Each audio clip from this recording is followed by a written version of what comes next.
Hey everybody, Chris here from Tiny Home Tours. I want to thank everybody that signed up for the course. The course is now 30% off and it will remain at 30% off up until the launch of the course December 4th. We still have plenty of bonuses, so if you're interested in living the tiny home lifestyle and the digital nomad lifestyle, be sure to click the link down below. Enjoy today's video. Have a great day. So my name is Brandon. I've been in the bus since February. I got full-time on the road in July, or in late July. Didn't know I was going to be full-time until I got on the road, which is kind of awesome. I found out that I could work remote from Denver. So it's going to be exciting. I got to fly back to the East Coast, get rid of all my stuff, and put it in storage. And it's going to be the first time without a sticks and bricks kind of joint. So really exciting.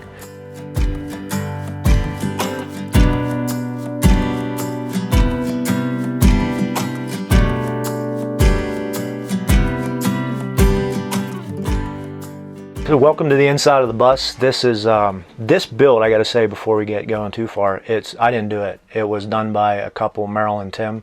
I think part of the build they actually did, which is wild, they did it in Brooklyn. They're on the streets of Brooklyn. So they had a table saw on the sidewalk while people were motoring to work. They had to use a tree to hoist the AC unit onto the top. It was an impressive build. But she, I'm pretty sure that she spent a tremendous amount of time laying out doing the layout, in particular the kitchen, so that she could create as much space as possible and all the storage and kitchen accoutrement as, you know, a ton of space, more than I need for a single guy.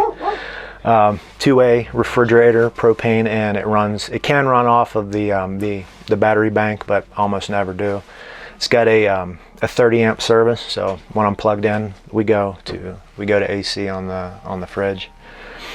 Just a little circular sink, small guy, not a deep one like some folks.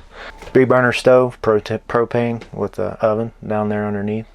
I don't have any problems with storage. I have more storage pretty much than I need. In fact, a lot of these closets or these little cabinets are empty. So as I go, I buy things that I need as I go rather than trying to fill it up all at once, because who knows what I really need. But the storage is great. The plates, you know, so I did have all of my coffee mugs attached here, and they fall surprisingly infrequently. It's crazy. These guys stay up there.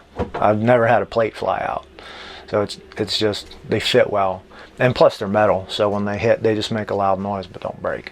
The stove, I like it a lot. The burners, perfect. The inside, the oven part, it's a little, I think the heating or the striking element might be bad, but other than that, it runs pretty good. I just got to light it with a match.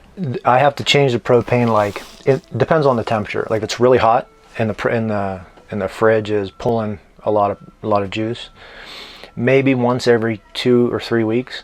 But I have two 20-pound tanks that are underneath the bus, and they last so long. Like, it's crazy. I was in Texas and it was like 90 to 100 degrees every day, and I had the propane running most of the time, and I kicked one tank in like 2 weeks. So it's very, very, very efficient. This is the living room / office. One of the so my favorite part of the living room is this sectional couch. It can go into a double bed or whatever configuration sort of sitting area you want, sectional or all the way out with all the cushions. Can put it into a double bed, which means I can have guests, like probably 2 people, as long as they know each other well, can come and sleep on the couch. The work area, I actually did this part. It's the only thing I can take credit for. This is my work desk and sometimes eating surface. Also, when I'm working, I can strike up the Grizzly if it gets too cold. I got the bus in February, and I was trying to work remote from the bus to kind of see whether I could do it in the real cold weather. And I used it pretty much all the time to keep the temperature above 60. But it kicks out some heat. I purchased the bus off of the second owners. The original owners built it, and once COVID hit, they got really uncomfortable being on the road. They said that the road became hostile to them, which I don't really know what that means, but I can believe it. You know, nobody knew what was going on in the early stages. You know, everybody's wiping their cardboard boxes off, thinking that it was going to give them COVID. So they sold to a couple in Boston, and I picked the bus up from them. The one of the people was an interior designer for like a office space area, and they gave him this chair.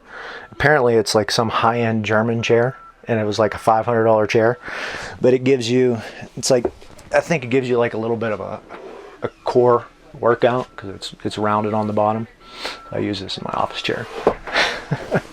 The story of how I got this thing was kind of wild. I originally was thinking about doing a van. I was going to build one, but that's a big commitment.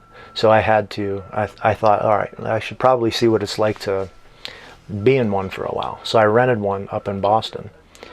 And, you know, I was in it for a couple days, blew a fuse because, you know, I just tried to pull too much juice off of the battery bank. And I had to, because I couldn't make coffee in the morning, I had to find a place to get some coffee.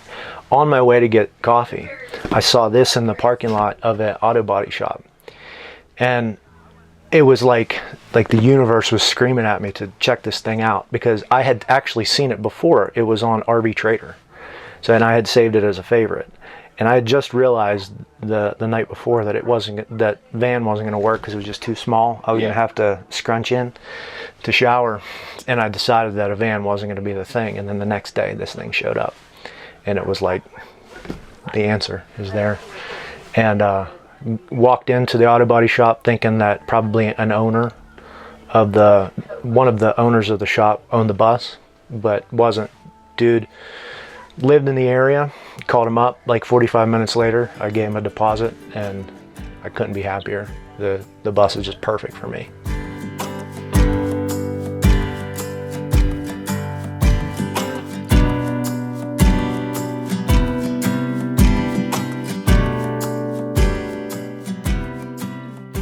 Yeah, I'm gonna live, I'm gonna work in here, and it's felt like home. It's not had any problems with space. I mean, it's a pretty big space for one person, but it's super comfortable. I would say it's definitely my favorite place to live so far of all the places I've lived in my life. I've wanted to do it since my first cross-country drive. So I did 2 summers in Seattle. I did an internship at the University of Washington for 2 summers.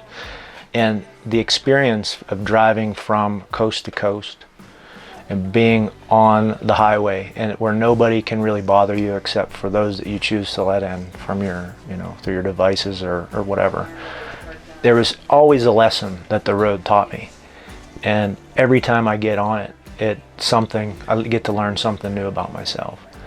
So having that initial experience, I wanted more. I knew I wanted more, but I didn't know exactly how it would play out. And that was 10 years ago. Yeah, it was about 10 years ago. And it finally culminated in this rig. So it's really exciting to be kind of, not homeless, but kind of, just rolling on my home at 40. It's pretty cool.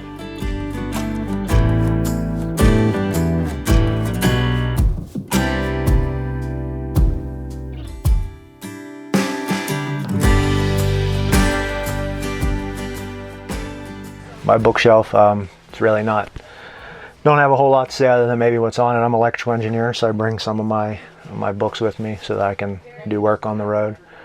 This little string guy, this keeps everything in place. I've had no problems at all. So this is the electrical system. It's a really cool design. It was done by a guy, I think his name's Matt, but anyway, his web page is Morton's on the Move. I'm pretty sure, and I'm sure that I'll be corrected if it's not the case, but I'm pretty sure he was the first person to figure out how to use a Tesla battery as the main battery storage piece in a solar system. So he took he published the plans on how to take order a single battery out of the Tesla bank, use it to be the auxiliary power. behind this little curtain is the power system, and that is actually the Tesla battery. I think it has like 235 amp hours at 24 volts. And the rest of the system are your standard Victron products, the inverter, fuses. Everything that I do, it's like a whole new world. You know, I haven't used the outside power plug. And last night we used the outside power plug and plugged a big Vitamix blender into it. And I'm thinking, oh man, is this thing gonna blow fuses? Am I gonna burn my bus to the ground? Obviously not, and blow a fuse first. But yeah, it ran that Vitamix. It ran it no problem as many times as they wanted to pull it. We had some party lights strung up, and I can work all day with I've got 2 monitors that I set up here. I can work all day long, no problem at all with the power setup. If there's one thing that I'd like to do, I wouldn't do it differently at all. But what I'd like to do is maybe add a second Tesla battery, but I have to learn a little bit more about the power system before I just go pop something like that in there. I don't want to take that chance, but it would be cool to have a little more so I could stay off grid longer. So this area, this is actually a really neat little section. I don't know that we're going to be able to open it because there are lights and the awning is out, but this is the handicap entrance for when the bus was actually functional. And the owners, or the builders, they set it up so that this can swing out this way, and we can't open it because the canopy is right there and so are the lights. But they attached this little gate, which is separate from the door, so that they could be outside and the dog didn't jump out. So there's a little dog bowl that attaches here, but I don't have a dog yet, so I took that guy off. But this is definitely my favorite part of this area because I can open up the door, get a breeze, sit under, have the awning kind of shielding from sun or whatever. There's so much space here. I keep my motorcycle helmets in here. My little vacuum, this guy, this is great. It's a Black & Decker. This is my main vacuum system. And just a little platform. This is where I keep all my junk, odds and ends, keys, different little pieces, wallet, while I'm on the road. This is some food storage. I don't really use this yet, but one day I'll probably do a little more cooking in here, so it'll be good to put, I don't know, whatever you need to cook in this stuff.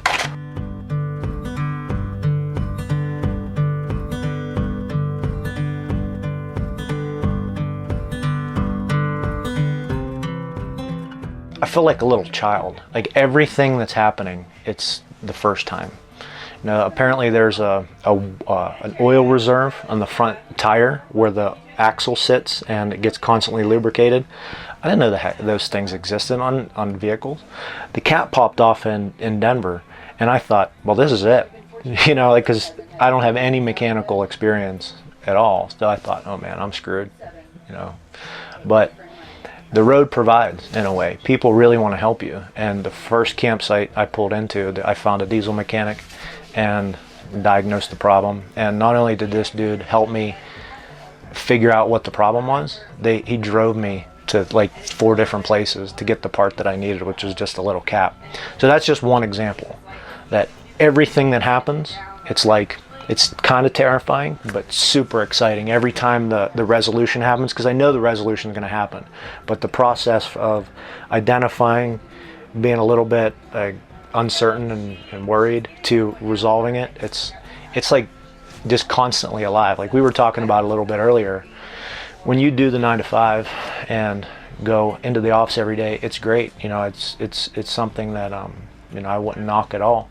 But you get into the zone, and when I'm too much in the zone, I'm not afraid enough. Like I think that all the really good lessons I've learned is when I'm afraid. And you don't get that as much when you got a repeatable, you got a place you can go every day, you got a place you got to be at to work every day. There aren't these opportunities to be challenged and be fearful. But so I'm very grateful for that.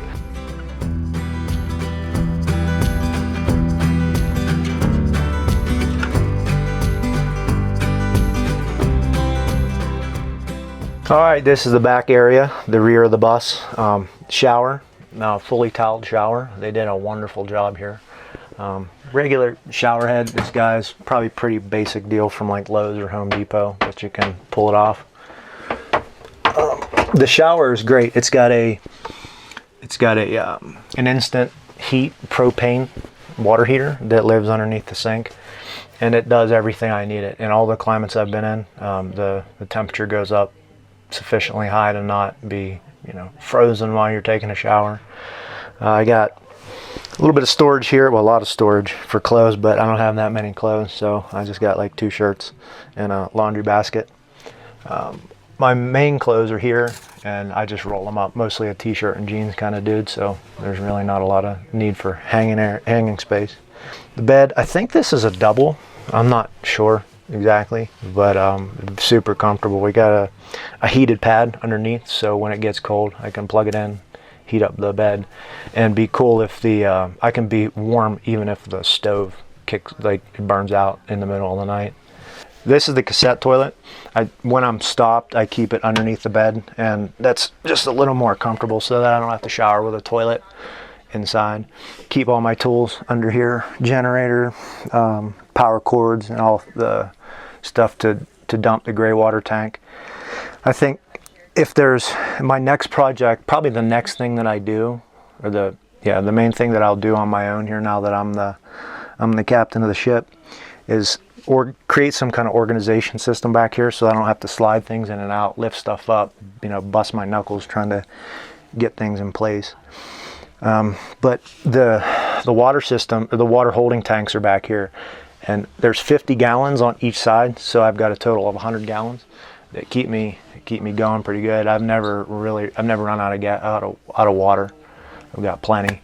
There's some storage behind at the head of the bed, and a little bit of storage and 2 light sconces that are on dimmers, which I really like. So depending on the time of day and the need, I can dim these lights in the back.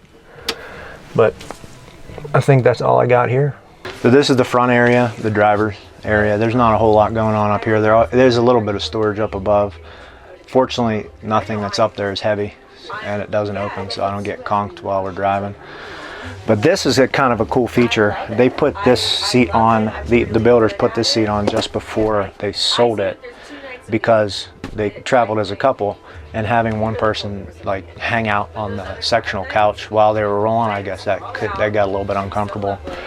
But this is awesome because if you're driving, somebody can configure the back so that it's facing that way and face forward, or if there's people hanging out, you can face it the other way and have a place for company to sit. Vern is my co-pilot, though. I don't usually have too many people rolling with me on the passenger seat. Vern believes he's a fern, but he's actually not. So just don't tell him. I have a motorcycle with me so that I can do some off-road riding, or easy trips to the grocery store or something nearby. But so I didn't do most of the work on the bus, but I did put the horns on. I had those horns since my first road trip. My first cross-country road trip was in a 4Runner, and I crossed out of Texas from the Panhandle into New Mexico. And the first gas station I stopped at had a wall of horns, and something about this guy called me. So I've been carrying around these horns for like 10 years, seriously, every place I've gone. And then I got the bus and I realized that's what they were made for the whole time. So I attached those while I was in Texas visiting my dad. The bike travels on here. This guy pops off and will attach and go down as a ramp so I can roll the bike up. And as security, before I left, I had 2 shackles welded on the back so that I could chain the bike through the frame. If somebody really wants to get it, they're going to get it, but I just wanted it to take a little longer, a little more effort, so they do their work to get the bike if they want to jack it from me. But it's been crazy. We came in, the road's a little bumpy, and it stayed on, no problem.